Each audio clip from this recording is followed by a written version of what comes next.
This is WZRD Chicago 88.3 FM. And we have with us Please don't do that. Yes, we have with us via Zoom at WZRD Hope Diamond, a very talented jazz artist and many other genres as well. Hello, Hope. How are you? Well, good morning. Good morning, Chicago. Great, thank you. Yeah, where are you now? Are you in California? I am in California in Palm Springs. Palm Springs. Awesome. Yeah, we watched a couple of your videos and your performances are so awesome with your 17-piece band. It's Thank you. Thank you. Did I lose you already? This Zoom is so amazing. Crazy, yes, well, isn't it? we see your avatar. Well, it's very beautiful, and we hear you very well. Thank now you. we see you. There we go. Thank you. Oh, thank you. I'm glad you enjoyed it. It's big band is just, it's something, isn't it? I just love listening to it too.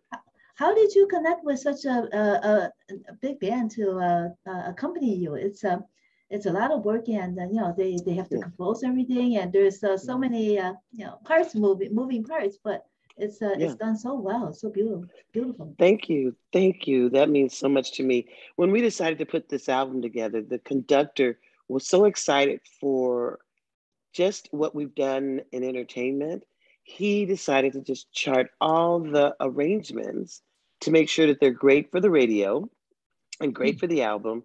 And he did it with passion. And we worked hours and hours to make it really complimentary to the public. And having got together with him, he fell in love with the style that I do in jazz. And he thought my vocal, because I'm a contralto, he thought it would be great for a big band. So that's how I started performing with him. And now he charts my music and he makes us reach for songs that are not just, the Sinatra era, not just Ella, but of course Ella and Sarah, but also Nancy Wilson and Etta James, a little bit of blues, and a little bit of R&B like Aretha that you heard on the album, I hope. Yes, you combine all these genres there. So when did you start combining? And then do you still remember? Well, I guess what you're combining is what you love, and then you bring parts of everything into the work. Yes, I am an R&B girl personally because I dance Soul Train, and when I went into college, Marvin Gaye was all the rage. But then I became a part of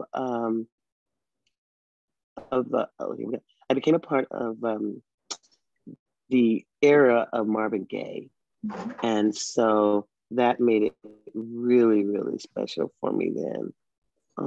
I just love it.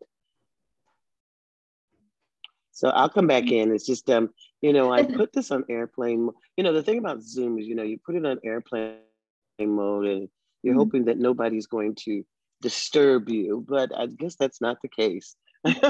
Oh dear.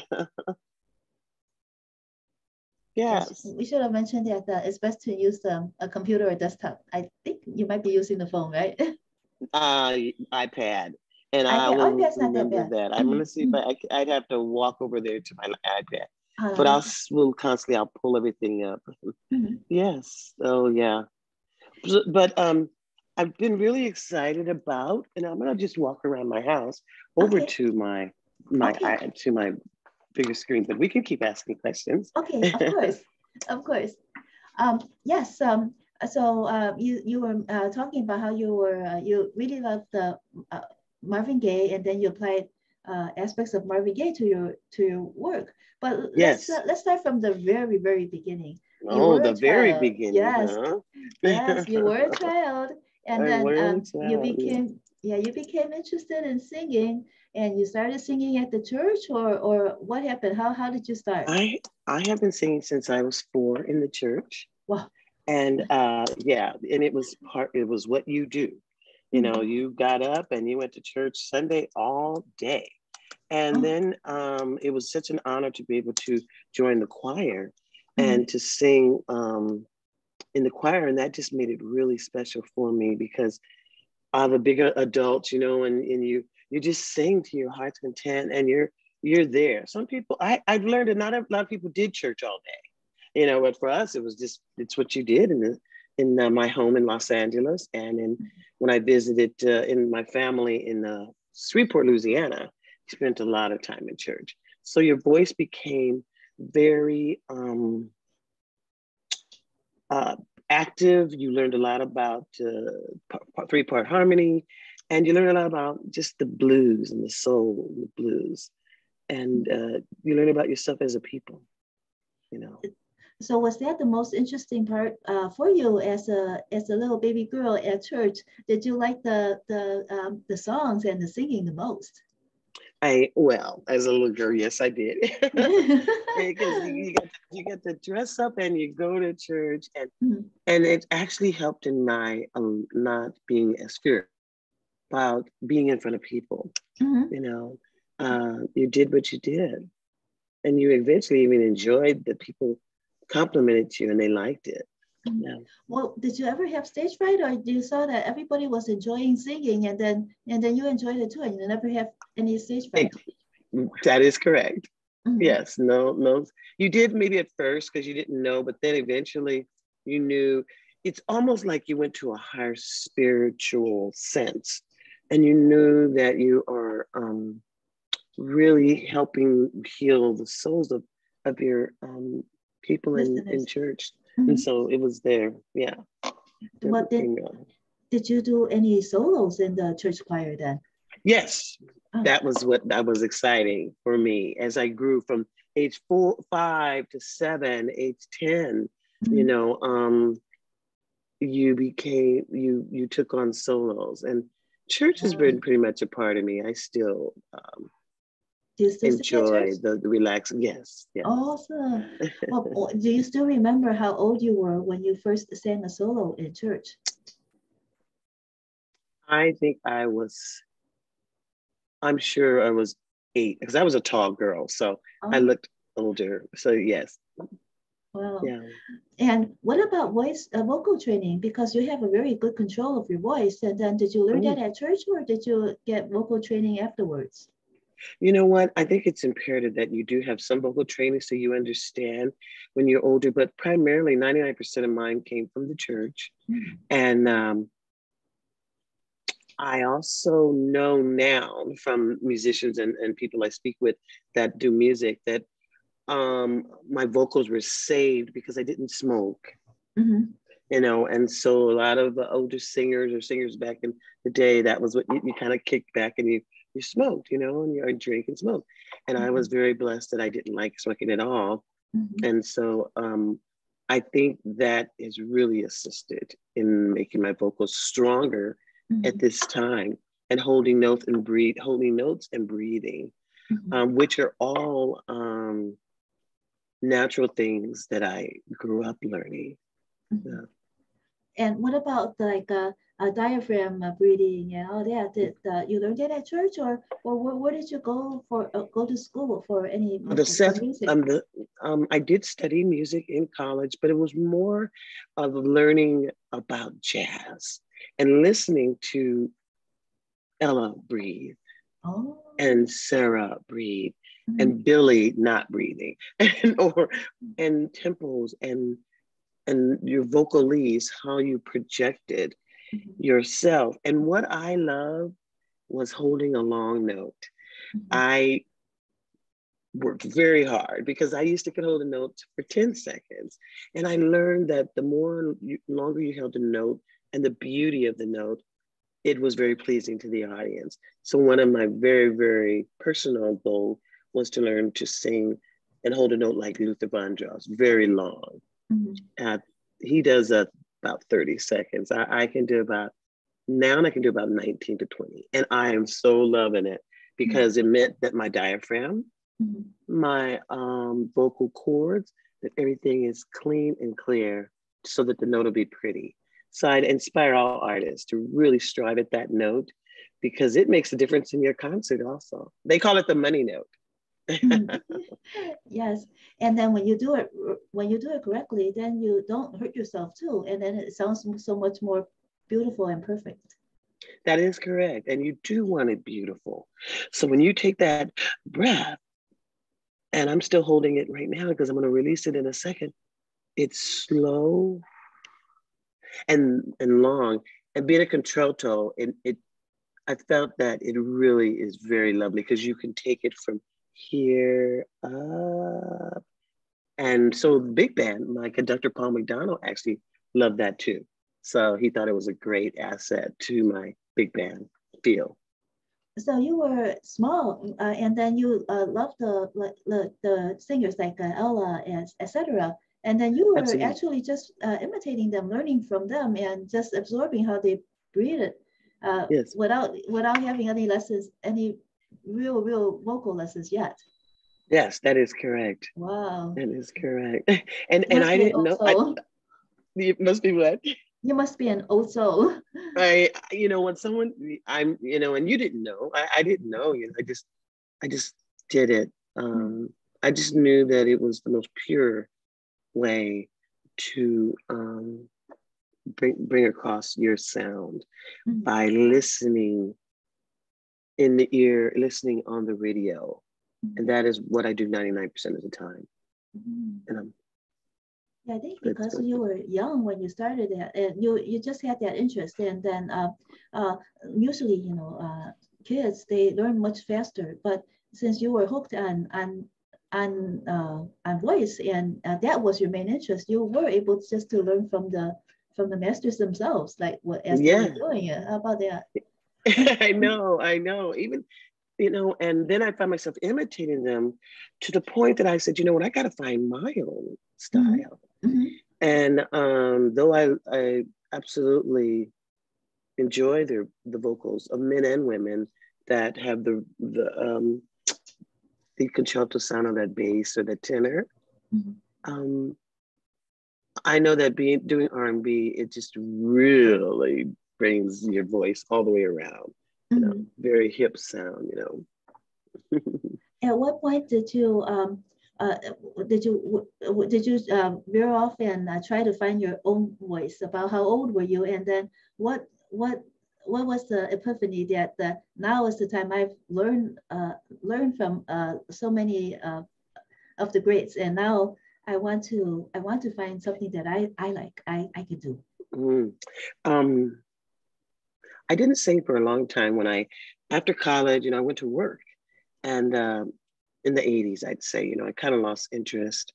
I wasn't so much a disco or a rock and roll girl. So it was important to just kind of work. And then after about 12 years or 13 years, I fell back in love with the newer artists and artists today. And then who was the artist that I love just Whitney. I love Whitney, and I love Natalie Cole. I love Anita Baker. I love Roberta Flack. And actually, I'm striving to bring about the sounds of some of those ladies. But it's just, it just depends on what the audience wants. There's a jazz audience, and there's an audience that think they love jazz, but in fact, it is smooth jazz, or it's the more recent vocalist. On this album, I try to do homage to jazz with Old Devil Moon. I've heard it sang by so many different artists, and of course, Speak Low. It's just such a tender song. And then bringing in some of songs that people hadn't heard so much, like Follow Your Road, which is a beautiful song, actually written by a group from Hawaii. And then, of course, our Marvin Gaye rounds it out with the style that they do. But I haven't done any writing. I'm not a writer. Oh, there she is. Oh, there she is on a great day.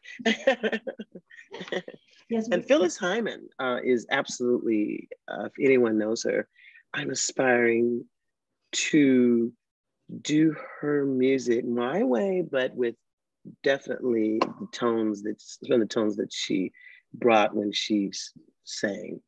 And Phyllis Hyman is such an amazing person that should not be forgotten. So there will be a concert with her, her and mine. Wow, nice, nice. So did you meet a lot of these artists that you admire? Were you able to Did I? meet them? Yes, I did. I was so honored to have met her. She's Uh-huh. tall. I'm 5'10" and she's 6 feet. So she's very tall and Mhm. beautiful. And her vocals were just strong and very lovely. And I was so excited. I got to go to about two of her concerts before Mhm. she passed. Yeah. What about vibrato? When did you start doing that? Ah, do you know about that place?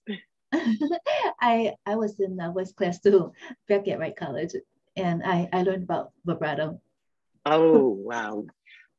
That was such a well, LA's only about 2 hours from here, and it was a really great opportunity to be able to perform in some of the clubs in around the country as well as here in LA.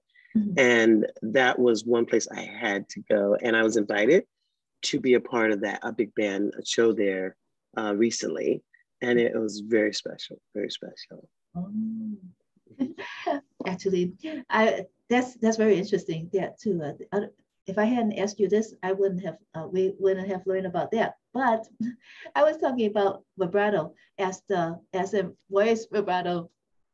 Oh yes. Now, what did you think about that? Also, when did you start appreciating that and applying that to your to your method? Do you in fact hear it Yes, in the song? yes, yes, yes. It's you know, I think it was Mhm. always.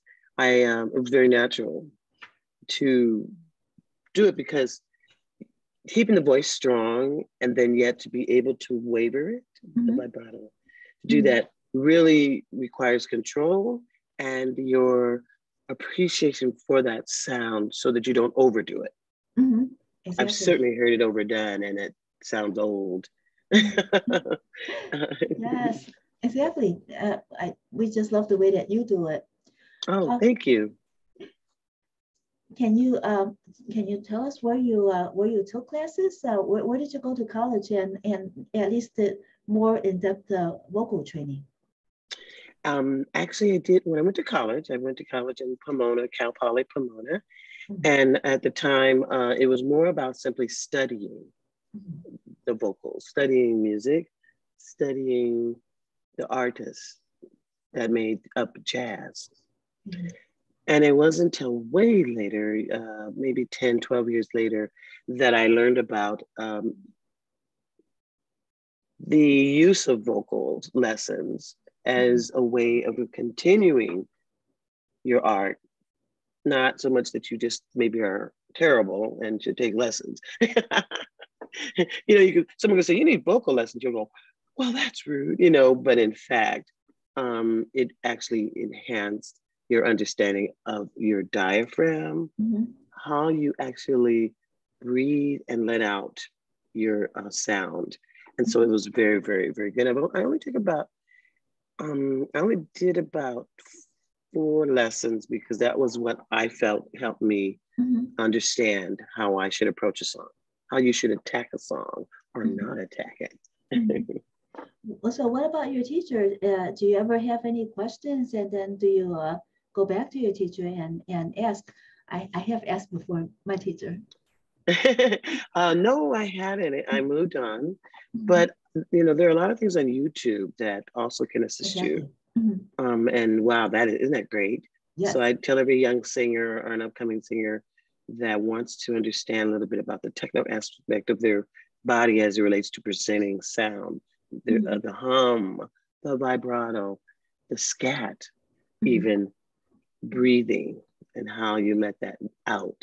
And Mhm. so it's very, very good stuff on YouTube.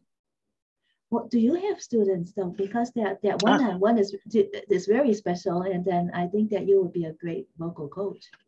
oh, no, I don't, not at all. But, I went to China Mhm. and Yes. in the children in Beijing.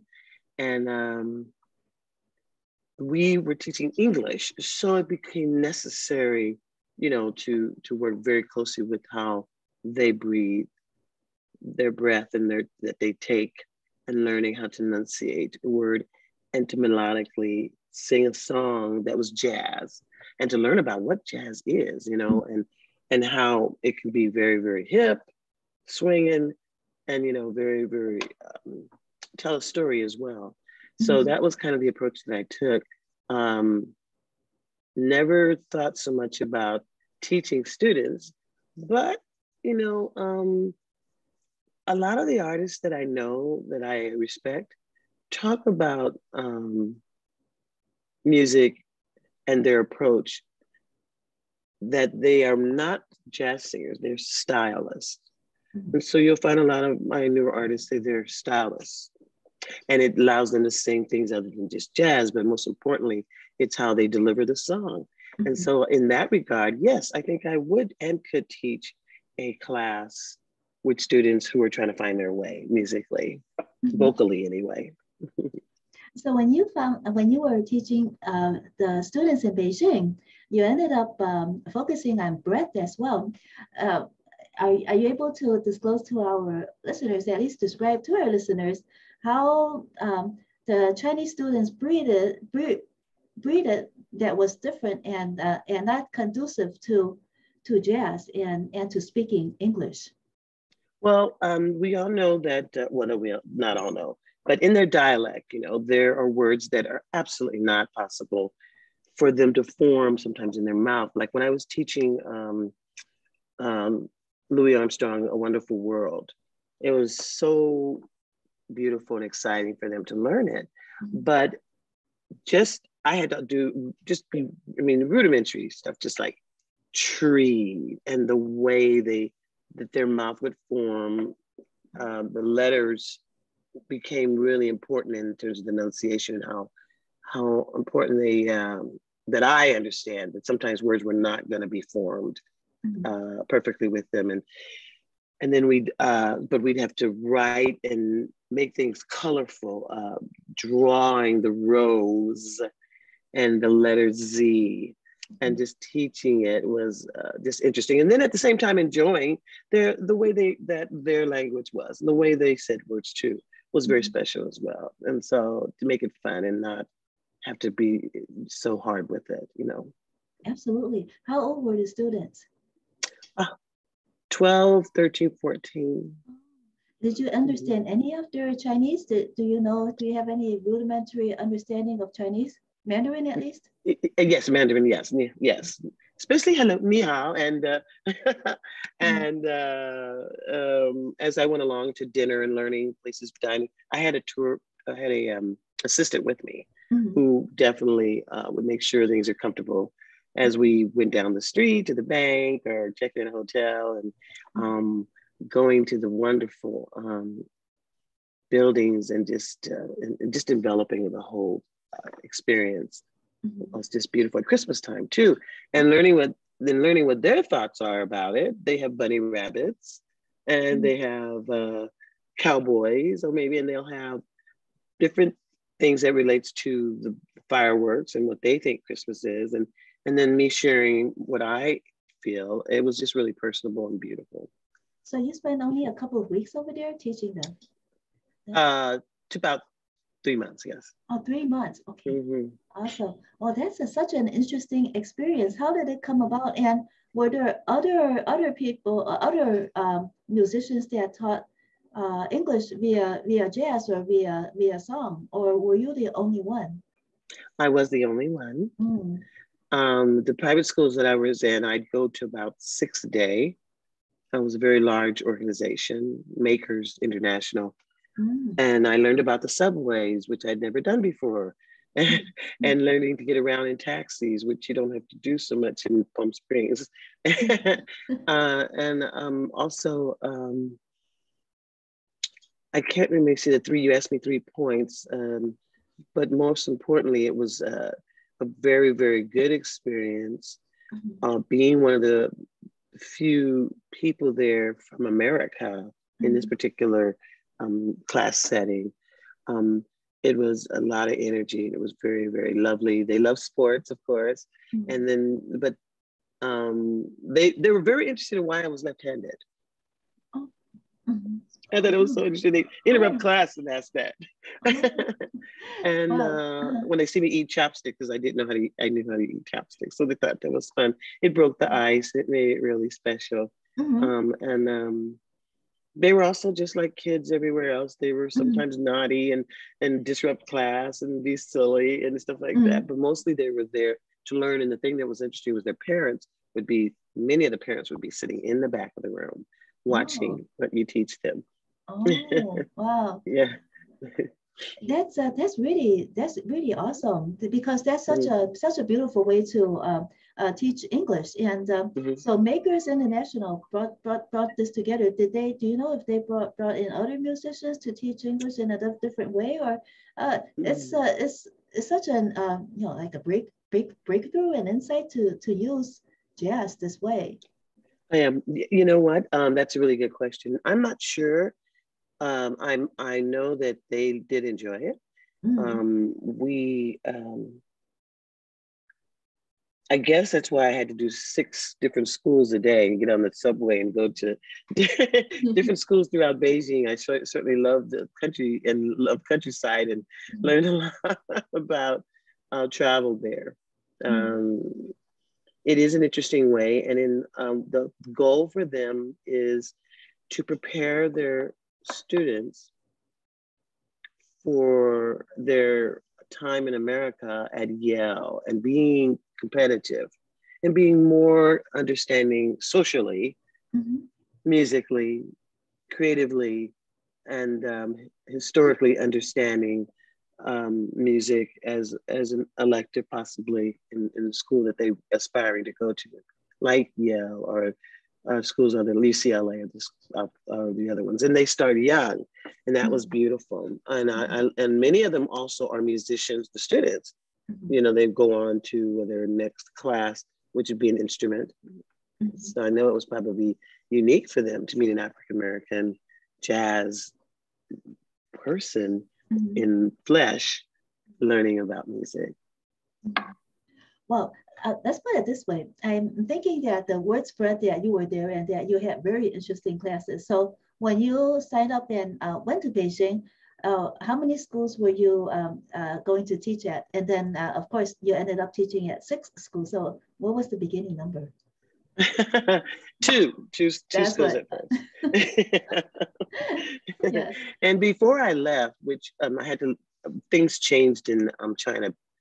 By the time I left, I had to leave, but Mhm, um, I was on my way to teach a summit, actually, with many students who had heard about the school and heard about us being there. Us, I say us because there were several Americans teaching different things, mhm, but the music that was going to be taught by me at this particular summit had really grown, and we were expected to have over 200 students there mhm, for that weekend, and it mhm, was a beautiful. It was going to be a beautiful experience. I was really looking forward to it. Um, I, at the time, did not have an album out. You know, it was just mostly I had a Christmas album out, but not a this album, not jazz. When was And they had, mhm, and they had read about, and they were. It was important that they knew about who I was, though, and they were very interested. In teachers would call the head of the school and ask could they borrow me. So I ended up being borrowed a couple of times for one for a play. And I had to take like 3 subways, a car rental, and found myself further up north in Beijing to teach mhm. this drama that was going Oh, on. so there was a play, and they needed you to teach them what in that play. How to just enunciate with the use of the Oh, musical words, because they used, I can't even remember the play, but there were songs from America mhm. in it. Yeah, Oh, and when did all this happen? Like about what year? about 5 years ago. That Oh, recent. okay. Let me see. Here we are. It was the pandemic was about 5 years ago. Mhm. Okay. Yeah, because the 5 or 6. pandemic happened, it started about in 2020, I think. Mhm. 2020 or Yeah, 2019, can't yeah. remember. Because I was actually glad that I Mhm, had got home because it mhm, happened about 2 years after I mhm, had left. mhm. Wow. Yeah, that was such a fabulous experience. Just one more question about that. It's so interesting. You said that there were other teachers with you. What subjects were they teaching that Makers International thought that would be very helpful to the Chinese private school students? Um, when the ones that came with me were teaching specifically English. Mm-hmm. I think most of them were teaching writing or English and voice as far as relates to just announcing words, pronouncing words. So yeah, and history. Yeah, so you were the only musician in the group then that yes. Oh, yeah. And I would get so anxious at night. Yeah, I would get at night. I'd go search for jazz clubs. Oh, and they had just them? Yeah, you know, they just built that year, that 2 months before I arrived, they built the Blue Note. Oh. They built it as well to Blue Note Beijing. It seated about 200 people. It was a beautiful place. And yeah, so found it there. And then down the street from my restaurant, down from my hotel, there was a small, quaint place that did have jazz too. So I'd spend time there. Wow. That was neat. Yeah. Did your guide help you find, locate all these jazz venues? No, I did that on my own. Oh, good for you. Well, at least you had enough Chinese, knew enough Chinese, or did most of the Chinese people know enough English to help you like use both languages? Yes and no, because people in the city, no, not so much. Oh. You know, or they prefer that you really just talk slower.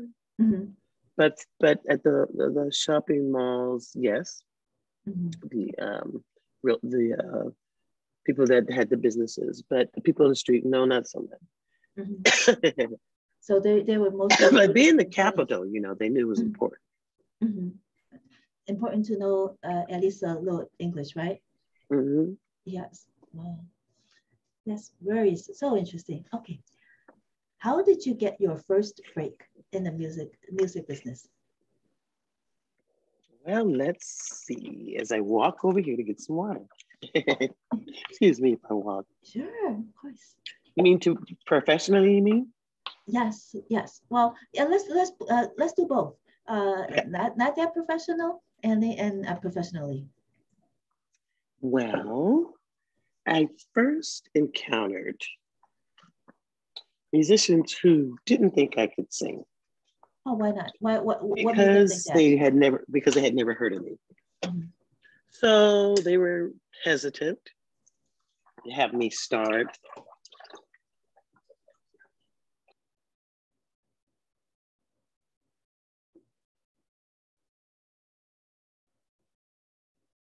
I didn't want to hear that water.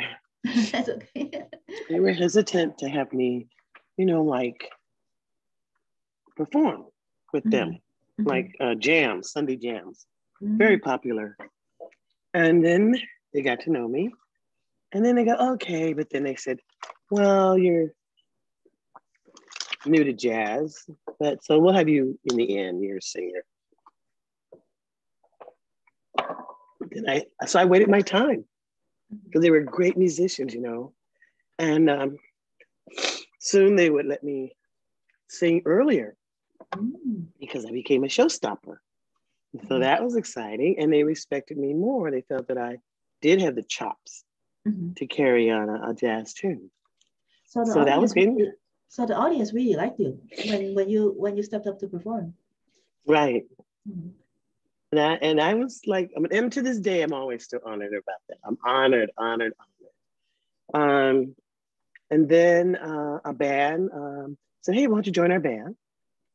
And then I joined the band, but they'd play all the tunes and maybe I'd do a couple of songs. So I got my own band. I started my own band with a nice trio, and I got my own equipment, sound system, so that they had to listen to me and my instructions. And so that was how it started. And and I was getting gigs. I was really good at promoting gigs and learning about how the pay scale should be. And then the next thing you know, it kept going and going. And I then started bigger shows, and I got a bigger band, like 4-piece. And then the next thing I know, I was producing shows myself, finding out how much it cost for a venue, having my old friends and friends, make a decision to come see me. They'd have to bring, like maybe their own food or whatever. And then I had house parties. I moved to Atlanta and I had in-home concerts at my home. People didn't know me at first. And then next thing you know, by the time I moved from Atlanta, Georgia, I had big home concerts, about 60 to 70 people in there who just come and hear the band on weekends at my house. Mm-hmm. So that was special. And then I learned. Were there many other musicians doing that, or were you like a singular in doing that? I learned it from an organization that was doing it. Mm-hmm. They were just professional jazz clubs, and they would have jazz in their homes. Mm-hmm. And I thought, well, but they were particular, and a lot of artists weren't getting considered. So I go, you know what? These guys they're the sidemen. They just got off a big gig with somebody, and I go, these are great musicians. So I said, well, let's do this in my house. And the word got out, and that's how it kind of happened. So that was great to be respected as a producer and as a showman. Mm-hmm. And then moving on into out here, that meant I naturally was more savvy. So when I dealt or talked with musicians, I felt more savvy. And then I felt that my music was appreciated more, and my knowledge of jazz and the different sound I would bring, not just, the standards, but also would do a little more contemporary jazz too. You have your hard bebop jazz. You have those jazz cats that they don't really want you to sing really. And then unless they want to slow the tempo down after they've played so hard, and then you have other cats who are more versatile and they know a little more contemporary songs. Mm-hmm. So that gave me a lot more, made me more interesting. Mm-hmm. So then I then eventually met Paul McDonald and the big band, and then that's how that started. Where did you meet Paul McDonald? When or where? Oh. What'd you say? When or where? When? Oh, yeah. When and where? When and where? I met him through another friend of mine named Steve McCann, who's he's a big band crooner, a lot of Sinatra, and he told me that, hey, why don't I come to one of his shows? Mm-hmm. And I went to his shows in Orange County, and I met Paul. And then the next time I came to another show, Paul sent me a chart. Can you do this song? Unfortunately, I don't read. So I went, okay. So he says, well, here's the music also. So you'll be able to compare it. And the thing that I pride myself on is that I used to think that learning 40 songs was a lot of songs. Now I have over 600 songs I know. Wow. Wow. I think that's pretty cool, right? Yes. And you don't read music, you just have it all in your head? Yes. Wow. Yeah. And but prior to meeting Paul, I went on a cruise line to work. Mm-hmm. So I worked on a cruise ship. And there I worked primarily nightly with a Ukrainian pianist who spoke no English, hardly. Our communication was very hard, but he knew every song, he knew all the standards. Wow. He knew the 3 song books, the standard song book, the real book, and, the fake book. So it was great. And we mesmerized the cruises with our styles. Sometimes him doing his Ukrainian music or opera, and then him doing jazz or R&B. So it was a very cool experience. So did you have some co-singers, like opera singers that were also there with that pianist singing? No, not at all. Just me. Me. Wow. And at that time, did you have most of those 600 songs in your repertoire already, or? No, I learned, no. No, by the time I was on the cruise line, I had maybe 200. Mm-hmm. And then working for the 3 months, 4 months there, I gathered quickly. Mm-hmm. And it's funny because I listen to music a lot. So you already had on some of them in your head, but you may not have known that you knew them really. Mm-hmm. And so I worked really close with him, and I think I increased, about 100 more. And then after that, it became important when you got asked to do a show at home. You just grew, and so you just found that you had no idea that you had that many songs that you knew, Mm-hmm. between country, western, R&B, jazz, folk. Folk. So no, you just put it all together. Mm-hmm. And so when your audience did request, then you were always able to almost always able to fulfill those requests then. Yes, that's a good point. Yes, that's what made me come around, musically, to musicians, because they were like, "Oh, this song," you Mm-hmm. know. I said, "Yeah, let's work on it." So it was great. Even Paul is always excited. So again, he's now charting music for the big band for me as we speak, for a new adventure. The movies, we're going to go into doing Broadway, a little bit of Broadway, definitely a little bit of British vocalists, tunes, that are cool, I guess, and Such as Tom Jones. Oh, okay. Tom Jones, right? And Shanique, what's her name? I can forget her name right now, but great British vocalist, and of course Adele, absolutely. Mm-hmm. And will be our next album. We're already kind of talking about it. This was my first real, jazz R&B album. Mm-hmm. So we're talking about working on an original, which is something I really aspire to. I hadn't done. Mm-hmm. So you mean to write your own songs, right? Yes. Wow. Mm-hmm. Awesome. That's gonna be it. That is gonna be interesting. Yes. Yeah, it's about time, I think. Oh, okay. You think so? Oh, good. Yes. I'm glad you agree. And then also too, I'm working on getting, hopefully, as you may know, I'm on the jazz charts. So it's very exciting to be there. This week I'll find out if I made the top 15, or that'll be great. And then from there, I'd really love to hopefully get a couple of jazz festivals that I get to perform at around the globe. Well, let's first ask you about how you got the title. What inspired you to the title of Awaken for this album? That's a really good question. My partner, he came out with a song. His title was Dream. And his was because of a lot of things that he had come through to decide to stay in the business. And he really felt that was really a great thing for him. And so we were talking, and I said, well, I'm going to name mine Awaken, because we do a lot of shows together. And so our titles are real cool on the billboard, Awaken and Dream. But mine was because we were coming out of the pandemic, hopefully. And my thoughts were how much I felt different. The world felt different. The world was feeling different. And it was really something to be able to go on and to still have your dreams and your thoughts about how musically you can still be of service.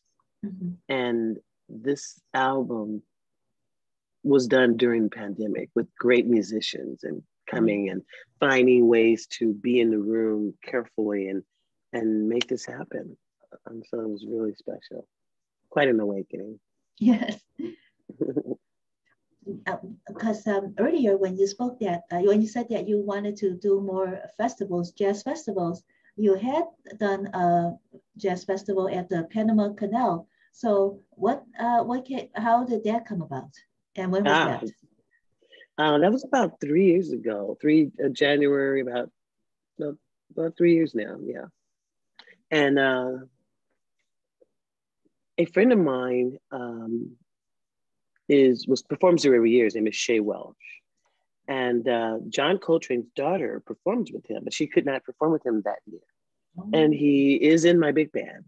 And he asked me to appear with him for it, opening this festival. And oh, also there is a artist there named Yomi, a big artist in Panama, who speaks no English, hardly, mostly Spanish. And I speak Spanish a little bit, 2 years training. So she asked me to be on the show with her. So I was able to sing in Spanish with her as well for the opening. And then she did a little bit of English and doing the music for me. So that wow. was so wonderful. And then it was a great experience. She's in Paris now. So we have talked about me coming there. And her and I talk a lot. And then there's a translator button on Facebook you can push that translates the text. So we're able to communicate. And it was a wonderful experience being there, and so many people from everywhere. And they treated us beautifully. And we hung out at the Panama Canal for a gala, beautiful champagne night, and the weather was beautiful. And meeting the people and working with the musicians there who don't speak a lot of English, but are very, very good musicians. And so they backed us up. So there's a lot of jazz in South America, Central America, then, right? Yes, it is. Very. As a matter of fact, I was technical, you know. They're technical, they're very learned Oh, musicians. So a lot of so studio musicians. so by technical and studio, you mean that they don't very often and do they more follow closely what has been instead of experimenting with what they could Yes, do. Mhm. that is correct. However, they do include their style within the technical. They'll bring in a little bit of the flair of Panamanian people, as he did in on the cruise line when we do songs. He'd also bring in a little bit of the Ukrainian music as a Mhm. pianist. He could do that, you know. Yes.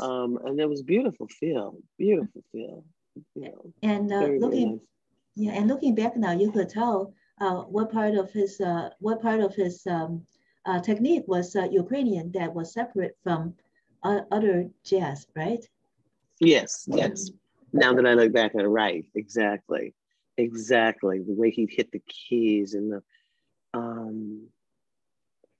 even blending in a total different song within the song Mhm. for a few bars.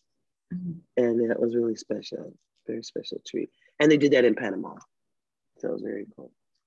Is that where you met the Jamaica funk musician? I forgot what his Ah, name. Yeah. I've always enjoyed him since I was 18 years old. Mhm.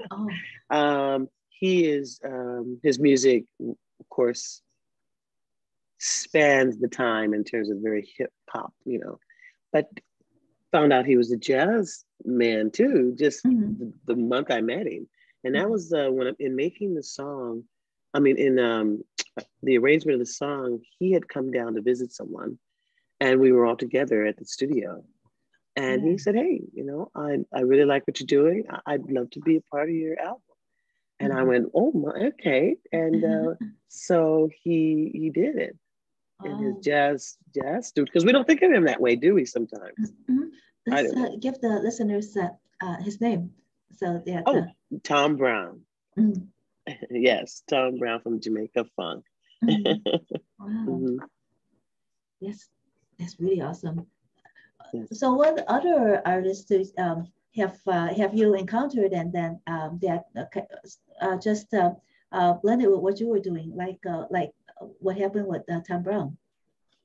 I got to know the producer of the studio, Talented Studios, works with so many jazz artists. Mhm. Um, Blake Airy and just Dave Koz, and they work with all these different musicians, and they're all really great. And they go, hey, you know, I'll do this part on your album for you Mhm. and stuff. So some of the guys I didn't meet personally, they brought them in maybe when I was not in the studio, Mhm. but I have had a chance to participate or be in background vocals, like for for Donald, forget his name. Huh? Do do do do do do do do. And I'm in a food, you know. Mm-hmm. Different artists. They call Mm-hmm. us in to do background vocals for them, Mm-hmm. but it doesn't necessarily mean that we meet them in person. Because Mm-hmm. an album, of course, is put together in pieces, you know. So Mm-hmm. Is that because of the pandemic and that became more widespread the practice, or has it even been before the pandemic? It was convenient. before the pandemic as well, Mm-hmm. you know, when you think about a big band performing, you think they're all there. No, It's they hard. they some studios may be able to have them there. You know, it's a lot of money, Mm-hmm. but they actually bring them in parts. Mm-hmm. You know, so it's so funny. You know, Yeah. how that works. It was just very exciting to watch. And Mm-hmm. I'd come down just to hear the drummer's part, you Mm-hmm. know, because the earphones on, he hears me do a practice tape, and he'll hear the basic, they'll lay down the basic music, like the Mm-hmm. piano, then the drums, Mm-hmm. um, the guitar or the bass, stand up bass. Mm-hmm. And then the horn section comes in a day later or a week later and puts on Wow. their earphones and do their part. So Mm-hmm. it was very, and they said that is very much the way they do it these days. So what about your vocals? Does that come in last when everything is in place and you're listening to all the parts and then you sing? That's a really good question. That was the way I chose to do it, but what I did as a practice tape so that they actually know where I'm going and what I'm doing.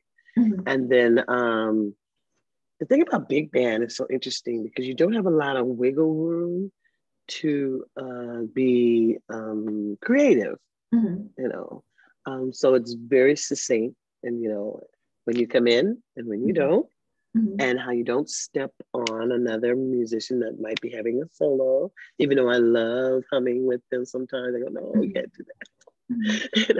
that. And so when most of them are done, then you come in and do your vocal part. Mm-hmm. And then actually the background vocalists, you know, they usually are after you've done your part. Mm-hmm. Oh. They want to harmonize with you, and they want to create the in-between spaces. So they're gonna do it after you lay it all yours down. Because I did watch some of your videos, and then you had some backup singers, and then they seem to be singing with you. Yes, At live. those times they were with you. Was Yeah, that the two? being live because they were live. Yeah, they're beautiful. Yes, two backup singers, right? Yeah, and sometimes I have three, and sometimes I have Mm. four. You Oh, know, when I want a more of a more of a spiritual, a gospel feel, I'll oh. have four. Mhm. Mm-hmm. So there would be different voices, different like sopranos and altos and Mm-hmm. mhm. Mm-hmm. Wow. To give that blend, Yes. because I'm the soprano, the alto, second alto, then a tenor or a bass to drop for the bottom, Mhm. like on Marvin Gaye's, you know, Mhm. on What's Going On, you know, that's a Mhm. really good example. And I didn't use them on all of the songs. Well, did you have a favorite? Uh, I like all of your let me think. It was I can't remember, but there was the one that you had the in the audience. I saw in the audience there was like an Asian person there. That one, if you remember which that one was, and then Oh, yeah, really? because it didn't seem like a very big audience, but they didn't film the rest of the room. They were only filming the No. front. So How about the album itself though? oh, I love the album. Yes, let me take Really? a look. Mm-hmm. I've always wondered, you know, like right now with the radio station spinning, and thank you Mm, so much for having your radio station spin it. I'm always wondering which ones. I wish I could do a survey. Which one did you really love that you played the most? You know, and how did you decide on that? mm.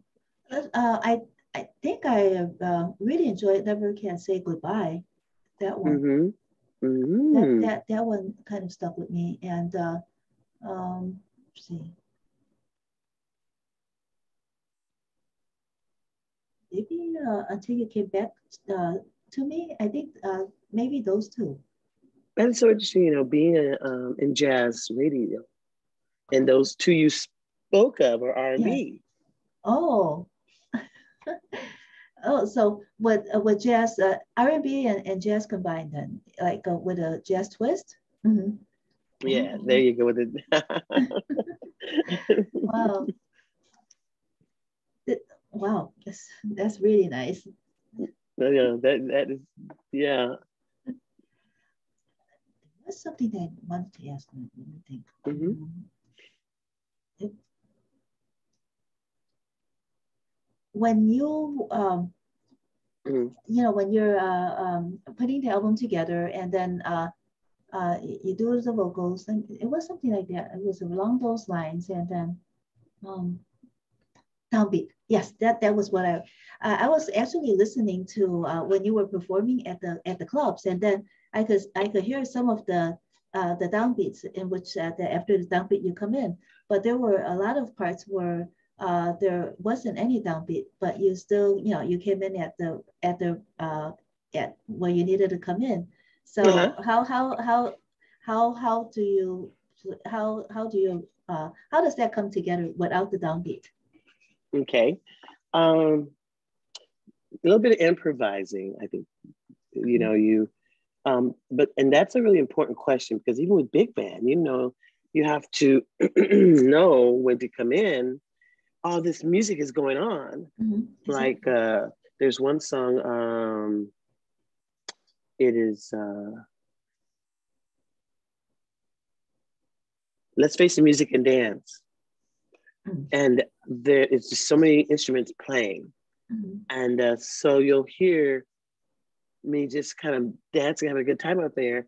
And then I got to remember, I've got to come in, because there's no real intro to let you know that you go back in. You better know Mm-hmm. that the song, you better be hearing that they're starting from the top again, Mm-hmm.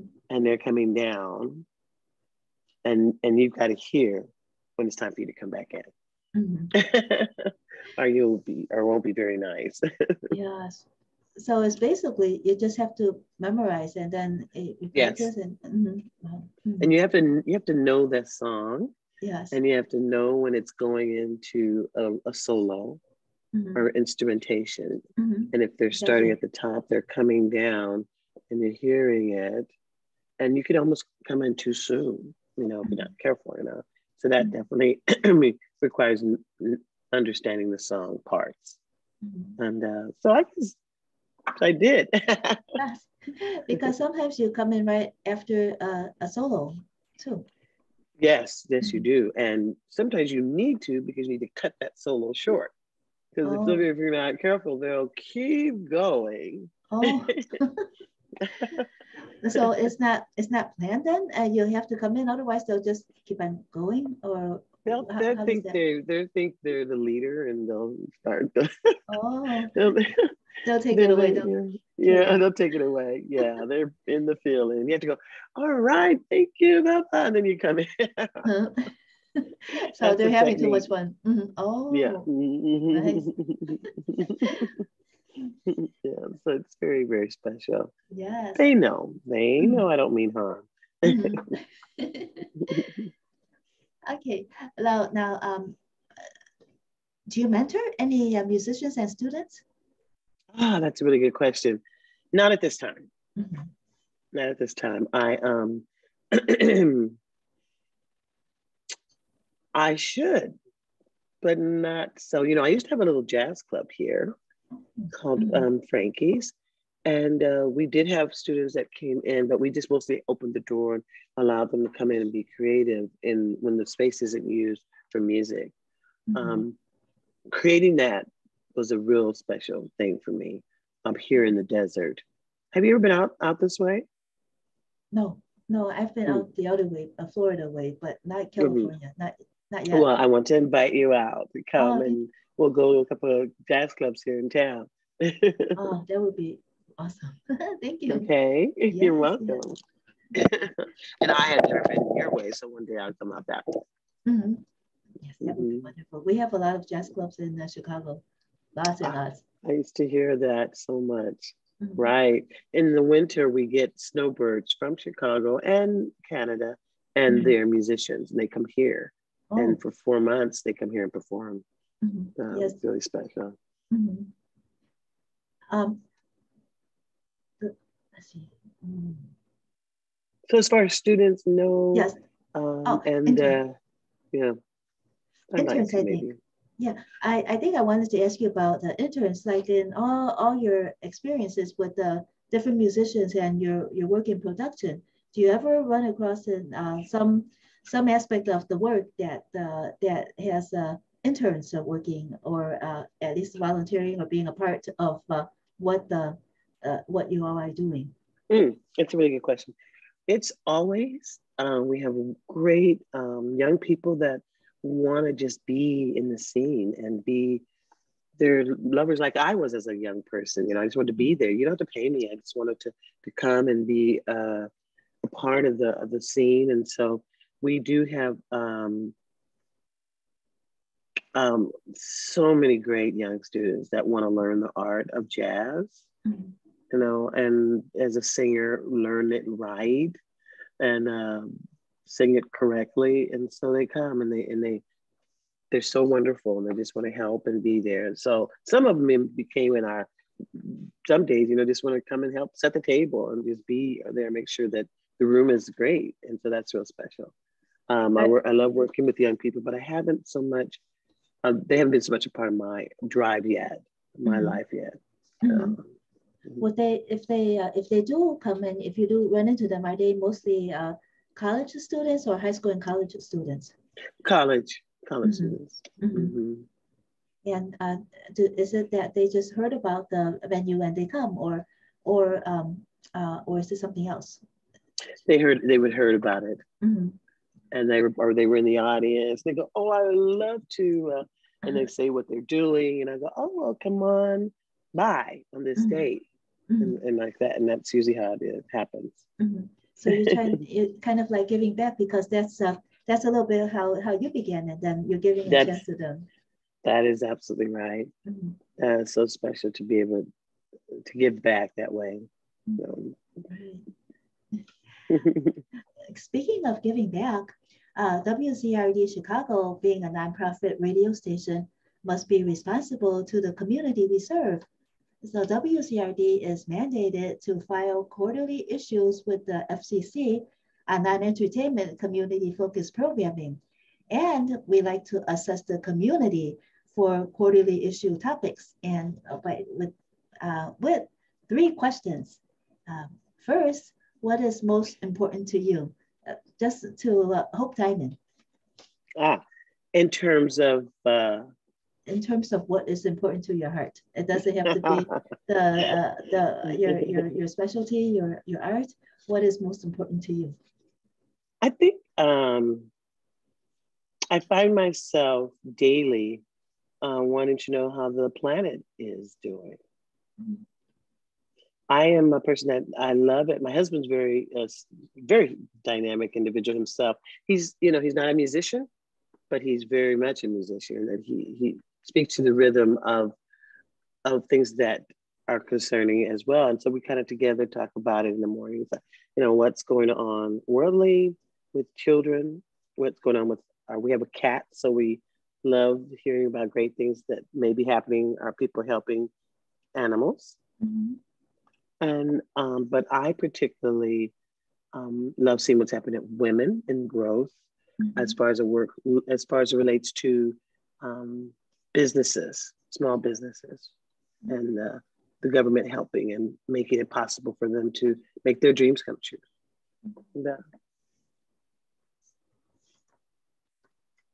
Second question is, what long-term problem must we address?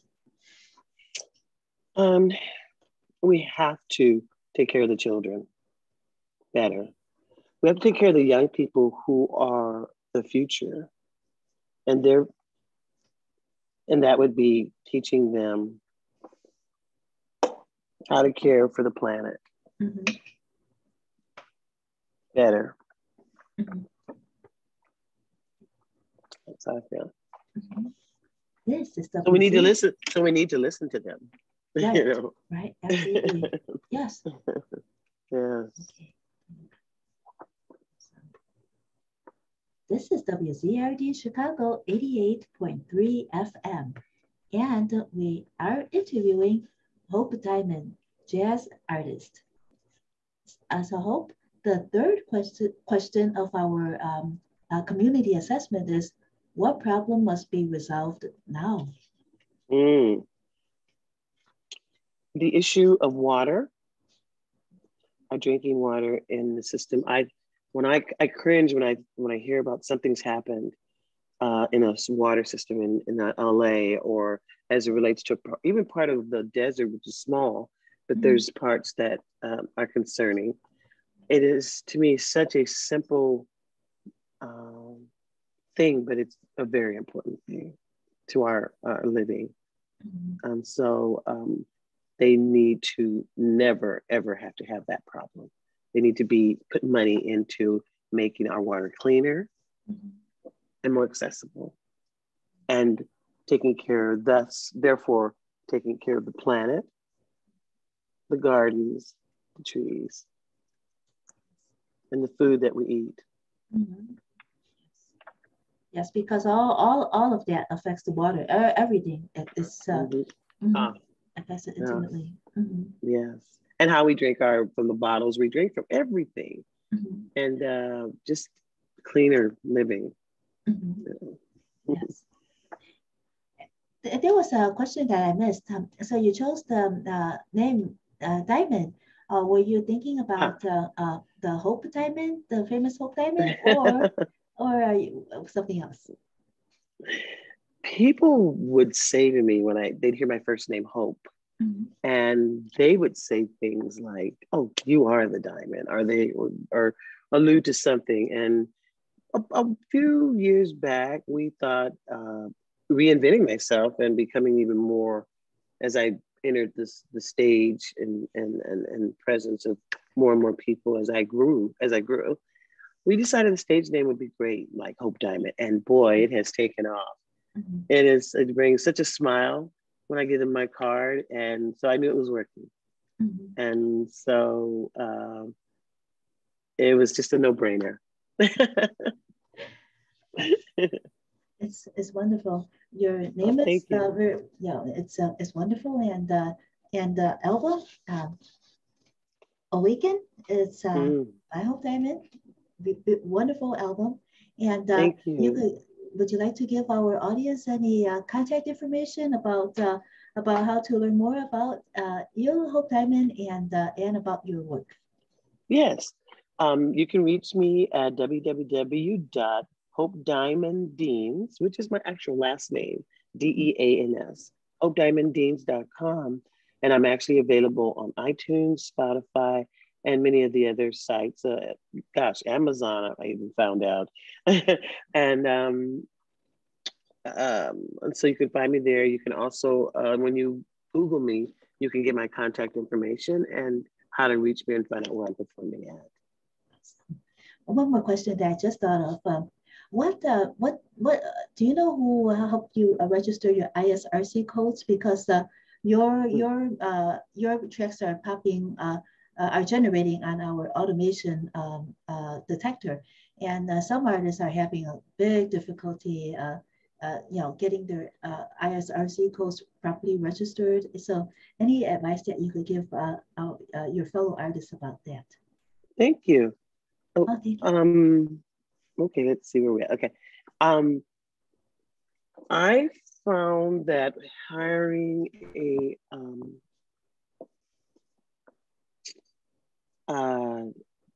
media guy that really knows how to put a website together is really important. People have tried to do something by themselves, but when I hired this very good company called Zoom, they took care of everything and made sure that everything was in compliance, and that I would be able to stream and do everything I needed to do, and my website would be up and about properly.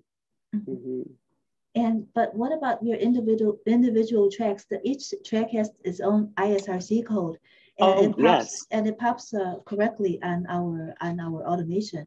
Some artists, they're not able to do that. Oh, that's a really good question. I went through CD Baby, And CD Baby, before I went that, my production team went into a particular site and registered everything. And so then when you go to CD Baby, they won't even put you in unless you've gotten your barcode, and you've gotten your barcode because you've done all the other things correct with the company that you're buying. The time, you got to pay for using other people's music, and then you're given a number. And so all those things became important. And then when you go to CD Baby, they put it in there so that make sure that it comes correctly for radio stations. So it was a process. Yeah. So it was a production company that helped you access the barcode and the ISRC it was codes? actually it was my production. Yeah, the production company, Talented Studios. Okay. And he simply went to Harry Fox, and then there was another site for putting your music on radio that was important. Those figures were done correctly. So he did everything. But CD Baby makes sure it gives you also information if you're getting ready to do something. So it was very helpful. So that means that if you had missed anything, then CD Baby would let you know, and then yes, absolutely. Yes, because then the barcode is the barcode just for the album, right? And then the ISRC codes are for every individual track. Yes, very important. And those are all registered with whom then? Do you know the ISRC codes? No, I don't. No, that's okay. Yeah, yeah. It's before we got into playing tracks on the radio. Yeah, we never even thought about this, but we see that how artists, some of them don't get them in correctly. Yes, that is very true. Gotta do that homework. They really do. And people are making their own albums or their own individual songs, and they feel that they can do that, but they will miss a beat, and it then will not be radio ready. And that was a big word I had to learn. And CD Baby just walks you through so much to make you knowledgeable. It's a great application. It really is. Awesome. That's so important. Such important information. Thank you so much. You're welcome. Hope I'm in. And good luck with your next album, and we look forward to that as well. And of course, the best of luck with your current Awaken.